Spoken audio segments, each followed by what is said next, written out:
Welcome to Chad, her YouTube channel. Today I have for you a scary story titled Flight 237. If you haven't done so, please subscribe and hit that notification button for more upcoming videos.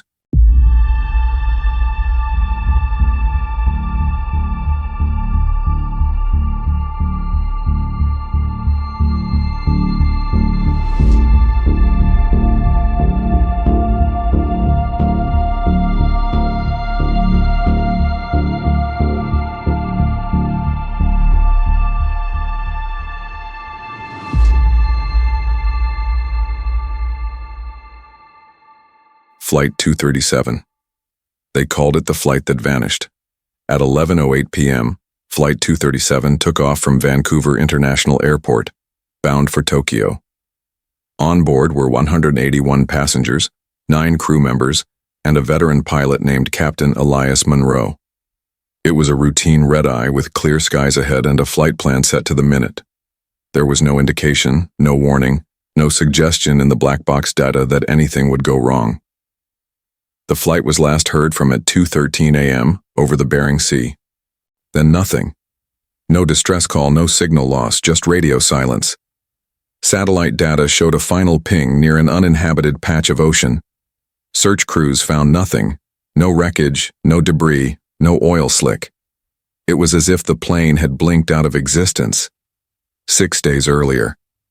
Elena Kessler was already regretting the flight before boarding. A documentary filmmaker and self-described skeptic, she was heading to Tokyo for a conference on unexplained aerial phenomena, ironically, to discredit them.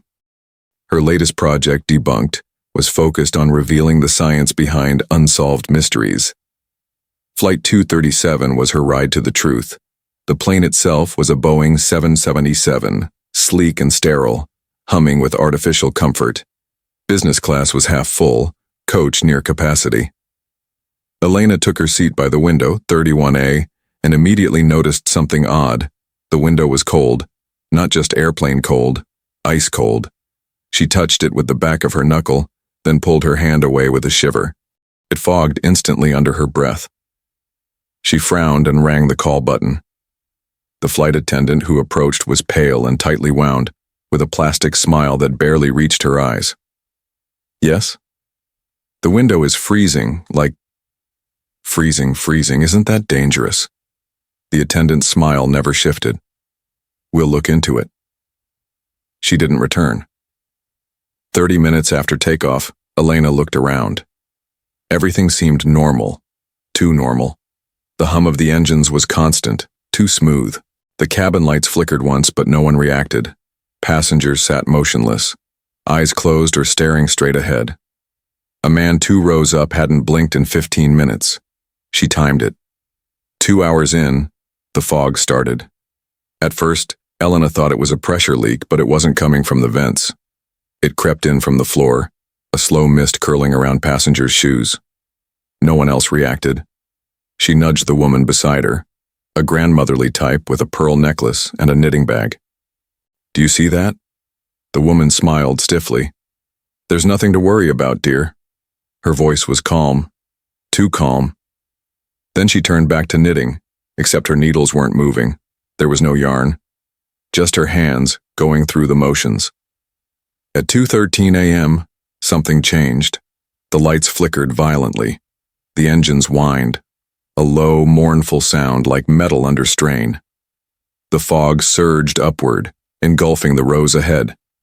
Elena stood up, heart hammering, and turned toward the aisle, and saw that half the plane was gone. Not the people, the seats, the fuselage. Row 17 forward was simply absent, as if erased. The rear of the plane remained intact. She could see the last few rows, the lavatories, the galley. But the middle section was darkness. No wires, no jagged metal, just void. She backed up. Help, she cried. No one moved. Elena ran to the back of the plane. The crew was gone, galley empty, doors sealed tight. She tried the intercom. Dead. She banged on the cockpit door. No answer. The void crept backward. Row 20 vanished. Row 21. Row 22. She scrambled to the emergency equipment, yanked out a flashlight and portable radio. Still nothing but static. The overhead screens flickered on. They weren't showing the usual map or flight data. Instead, there was a still image. A circle of eyes, wide open, staring back. Dozens of them. Some blinked. A sudden jolt threw her to the floor. The plane pitched downward. Oxygen masks dropped, swaying like hanged men. She scrambled into a seat and strapped in as the plane plummeted into fog. And then, silence. Elena opened her eyes. She was alone. The cabin was still, and outside the window, nothing but white mist. The engines were silent. The lights were dead. She stood dizzy. The plane was suspended, not falling, not flying, trapped. She walked slowly down the aisle. All the passengers were gone. Not a single trace of them. Except for the grandmother's pearls on the seat beside her, still warm. She reached the cockpit. The door opened at her touch. Inside, Captain Monroe sat rigid in his seat, eyes wide, mouth open, staring into nothing. The co-pilot was missing. The instruments were off, dead black screens, except one.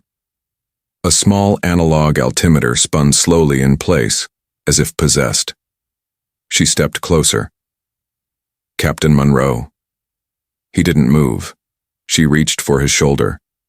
He turned suddenly, mechanically. His mouth opened wider than should be humanly possible, and in a voice not his own he whispered, "This is the place between." Elena screamed and stumbled back. The cockpit melted away, literally. The controls sagged, then dissolved into mist, and so did the pilot. She ran. But the plane changed as she did. Rows twisted, seats bent, windows elongated into slits. The overhead bins gaped like mouths. Shadows moved independently of their owners, or rather, the memories of them. Laughter echoed from invisible throats. The plane was alive, and it was watching her. In the center row, she found a passenger who hadn't vanished. A boy, maybe 6, sat holding a stuffed rabbit. He looked up at her. "They don't like when you ask questions," he said. "Who doesn't? The people who live in the sky." She knelt beside him. "Are you alone?" "No, I'm with my mom. But she's in the wall now." He pointed. Elena turned. A face pressed against the inner wall of the plane, eyes open, mouth agape, trapped just beneath the surface like a fossil in amber. She reeled back. The boy was gone. In his place, only the rabbit remained. Its eyes followed her as she backed away. Eventually, the mist grew so thick she couldn't see her own feet, but a glow appeared ahead, a doorway of light. She walked toward it, guided by instinct and fear. The door was real, set into the plane where no door should be. On it, a single word, record. Inside was a small room, no seats, no windows. A tape recorder sat on a pedestal. Elena pressed play. A voice came through, faint, crackling. Her voice. "This is Elena Kessler, Flight 237. We're caught in something, not weather, not turbulence.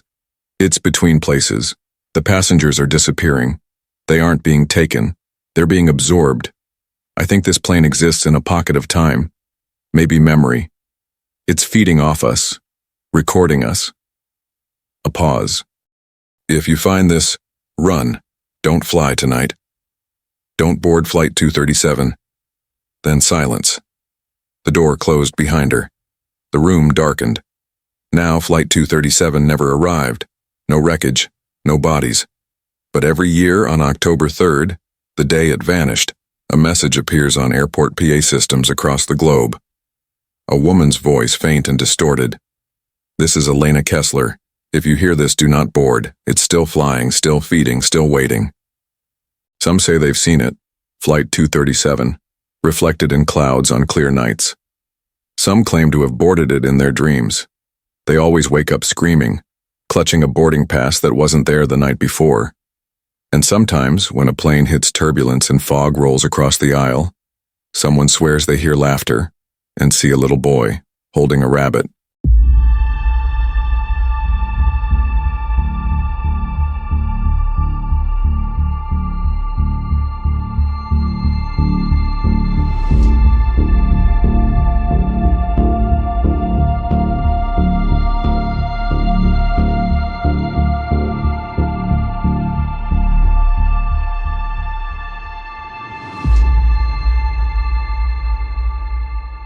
Thanks for listening, brave souls.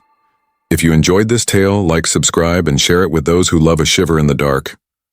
Until next time, fly safe.